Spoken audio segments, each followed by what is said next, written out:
Let's not forget, क्या है Washington post के मुताबिक हिंदुस्तान और रूस पुराने दोस्त हैं। पीस समिट भी की जा रही है जिसमें इंडियन प्राइम मिनिस्टर नहीं जा रहे। उसमें इंडिया का एक रोल, इंडिया चुपचाप बाहर आ गया मना करके, भाई हम एग्री नहीं करते। अगर अमेरिका समझता है कि हिंदुस्तान सबको छोड़ के उनके गोद में छलांग मार के बैठ जाएगा, वो गलत है। हिंदुस्तान ऐसी चीज नहीं करेगा, खास तौर रूस के साथ। यूं ही नहीं कहा जाता कि भारत और रूस की दोस्ती बहुत पक्की है। अगर आपने कोई भी पक्ष डिस्कस करना है तो दोनों के दोनों पक्ष सामने होने चाहिए।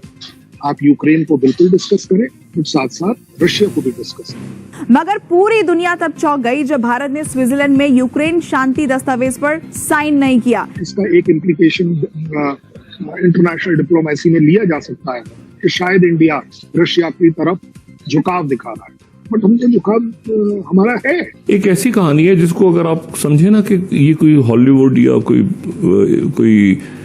कोई एक सस्पेंस फिल्म का स्क्रिप्ट लगता है, लेकिन ये इसी दुनिया में ये रोनुमा होने वाला एक वाक़या।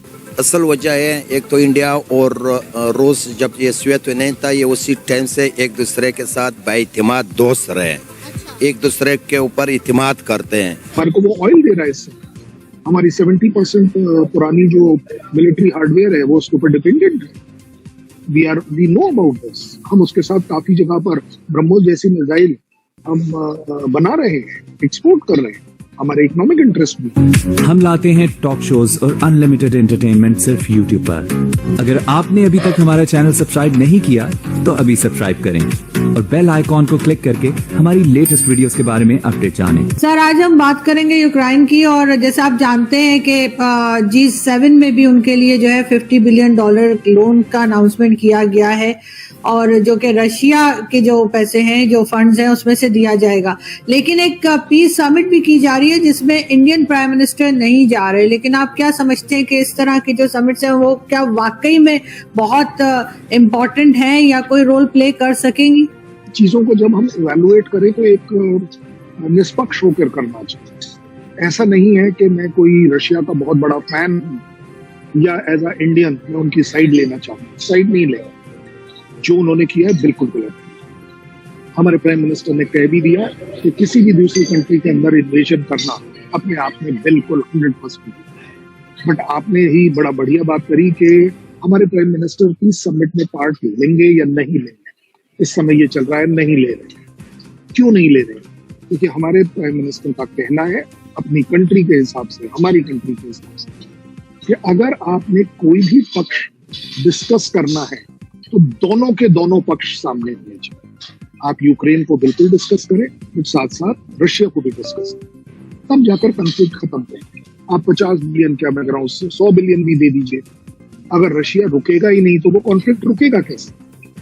आप अगर यूक्रेन को जहाज दे देंगे, मिलिट्री इक्विपमेंट दे देंगे, पैसा दे देंगे, गोला बारूद दे देंगे, क्या ये लड़ाई रुकेगी या बढ़ेगी? ये किसी भी इंटेलिजेंट आदमी को समझ आता है। तो मुझे नहीं लगता कि इंडिया का स्टैंड कि अगर आप सिर्फ यूक्रेन डिस्कस कर रहे हैं पक्ष, और अगर आप रशियन पक्ष को डिस्कस कर ही नहीं रहे तो हम वहां आके करेंगे। यस, इसका एक इम्प्लीकेशन इंटरनेशनल डिप्लोमेसी में लिया जा सकता है कि शायद इंडिया रशिया की तरफ झुकाव दिखा रहा है, बट हमको झुकाव हमारा है।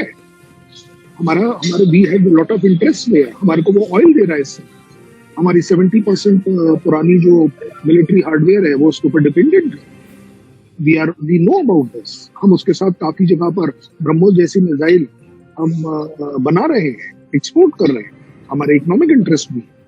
But at the same time हमारे भी ये करेज है बोलने का एज इंडिया कि अगर किसी भी तरह का पीस इनिशिएटिव डिस्कस किया जाए, चाहे वो गाजा का हो, चाहे वो इजराइल का हो, और सिमिलरली चाहे वो यूक्रेन का हो या रशिया का हो, दोनों पार्ट्स को डिस्कस करना चाहिए।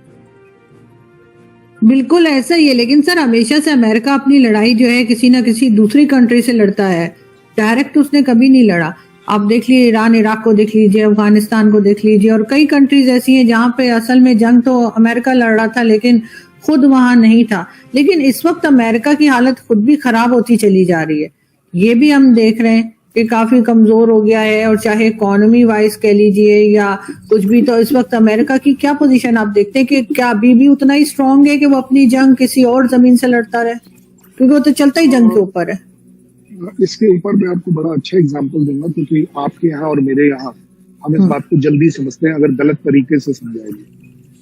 आज हम कहते हैं इंडिया में कि चाइनीज इकोनॉमी जो है वो बिल्कुल चींटी की चाल से चल रही है, लेकिन अगर वो चींटी की चाल से चल रही है, चाहे वो 2%, 3%, 4% पर अगर प्रोग्रेस कर रही है, उसके 4% उसके ओवरऑल पर इफेक्ट कर देखिए, वो आपकी पूरी की पूरी इकोनॉमी से ज्यादा है। Same goes for US. अगर यूएस की इकोनॉमी ज्यादा तेजी से ग्रो नहीं कर रही, इन्फ्लेशन उनके यहाँ ज्यादा है, कम है, जो भी कह लीजिए, बट सबसे बड़ी बात है कि वो उसे बर्दाश्त कर सकते हैं, वो उसे अफोर्ड कर सकते हैं, in spite of the fact that yes, US economy is on a downslide, but वो downslide होने के बावजूद hundreds of countries से बहुत आगे है, इंक्लूडिंग आपकी और मेरी कंट्री के लिए। देखिए, एक इसका बड़ा जीता जाता एग्जांपल फिर गलत तरीके से ले लेता हूँ। इस समय अगर पाकिस्तान इकोनॉमी में कोई $100 मिलियन दे दे तो आपके लिए बहुत बड़ी बात है, जबकि आपको मालूम है यूएस जैसी कंट्री के लिए $100 मिलियन कोई मतलब जिसका कोई औकात ही नहीं, $100 मिलियन। सो अगर हम आज सिर्फ इस पर खुशी मना लें कि यूएस की economy is on a down slide, that is not the solution. आप इसे इंटरनेशनली इकोनॉमिक फ्रंट पर अगर इवेलुएट करती हैं, $100-200 billion is nothing for US, is nothing for China. ये कंट्रीज के पास इतना ज्यादा पैसा है कि इनका ये, लेकिन यस, अगर ये कंटिन्यूअस रहा डाउन स्लाइड अगले 5 साल 7 साल, तब इनको बहुत बुरी तरह से असर करेगा। और ये वो स्मार्ट कंट्रीज हैं कि जहां कहीं देखते हैं कि उनका डाउन स्लाइड स्टार्ट होता है, वो कहीं ना कहीं एक लड़ाई शुरू करवाते हैं और वहां इनकी डिफेंस इंडस्ट्री अपने आप प्रॉस्पर कर जाती है। मैं यहाँ पे जो भी बता रहा हूँ ये वॉशिंगटन पोस्ट को मैं कोट कर रहा हूँ यहाँ पे, तो अगर हम किसी मौके पे चाहें तो दिखा भी सकते हैं। अभी हुआ कि वो व्हाट्सएप चला गया इंडिया में, और इंडिया से वो निखिल गुप्ता को उस कत्ल के 6 दिन के बाद मौसूल हुआ। ये निखिल गुप्ता जो है ये कहीं अमेरिका में ही शायद घूम रहे थे, इनको मौसूल हुआ और इनको ये कहा गया कि भाई आप ऐसा है कि जरा ये जो है इस तरह का काम करना है। ये खुद भी ड्रग्स में और वेपन्स के अंदर और इस सारे सिस्टम में कहीं इन्वॉल्व थे निखिल गुप्ता, जिनको पकड़ के अमेरिका ले गए। तो यार एक बंदे को कत्ल करवाना है और एक लिस्ट है, उस लिस्ट में काफी सारे नाम है। तो एक तो ये कत्ल हो गया है कनाडा में, बाकी कनाडा में और इधर उधर ऑस्ट्रेलिया आगे पीछे दाएं बाएं, तो जरा किसी बंदे को ढूंढो, अमेरिका में कत्ल करवाना है। अच्छा, अब वो जो ये निखिल गुप्ता साहब थे, वो एक बंदे के साथ उनका 8 साल ताल्लुक था उनका। उस बंदे का नाम जो है अमेरिकन ने नहीं बताया।